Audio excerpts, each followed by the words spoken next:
رسول کریم صلی اللہ علیہ وآلہ وسلم نے فرمایا، جسے اللہ نے مال دیا اور اس نے اس کی زکوٰۃ نہیں ادا کی تو قیامت کے دن اس کا مال نہایت زہریلے گنجے سانپ کی شکل اختیار کر لے گا۔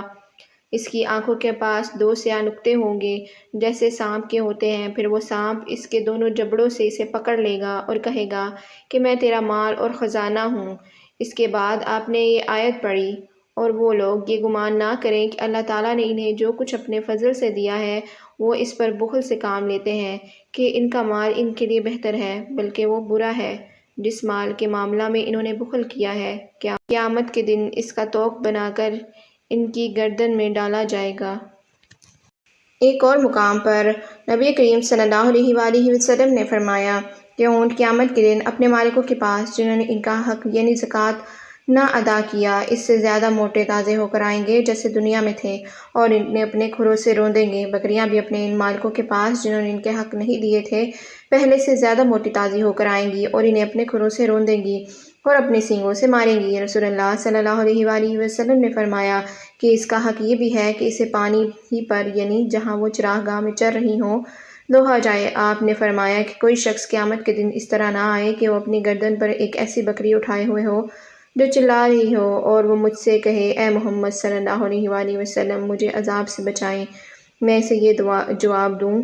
کہ تیرے لیے میں کچھ نہیں کر سکتا، میرا کام پہنچانا تھا سو میں نے پہنچا دیا۔ اسی طرح کوئی شخص اپنی گردن پر اونٹ لیے ہوئے قیامت کے دن نہ آئے کہ اونٹ چلا رہا ہو اور وہ مجھ سے خود سے فریاد کرے، اے محمد صلی اللہ علیہ وآلہ وسلم مجھے بچائیے، اور میں یہ جواب دوں کہ میں تیرے لیے کچھ نہیں کر سکتا، میں نے تجھ کو خدا کا حکم یعنی زکوٰۃ پہنچا دیا تھا۔ ایک دیہاتی نبی کریم صلی اللہ علیہ وآلہ وسلم کی خدمت میں آیا اور عرض کی کہ آپ مجھے کوئی ایسا کام بتلائیں جس میں اگر میں ہمیشگی کروں تو جنت میں داخل ہو جاؤں۔ آپ نے فرمایا کہ اللہ کی عبادت کر، اس کا کسی کو شریک نہ ٹھہرا، فرض نماز قائم کر، فرض زکوٰۃ دے اور رمضان کے روزے رکھ۔ دیہاتی نے کہا، اس ذات کی قسم جس کے ہاتھ میں میری جان ہے، ان عملوں پر میں کوئی زیادتی نہیں کروں گا۔ جب وہ پیٹھ موڑ کر جانے لگا تو نبی کریم صلی اللہ علیہ وآلہ وسلم نے فرمایا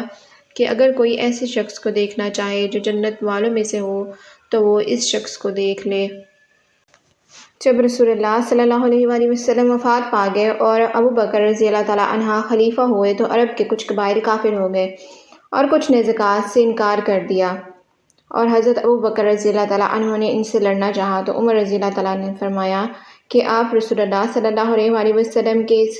فرمان کی موجودگی میں کیوں کر جنگ کر سکتے ہیں؟ مجھے حکم ہے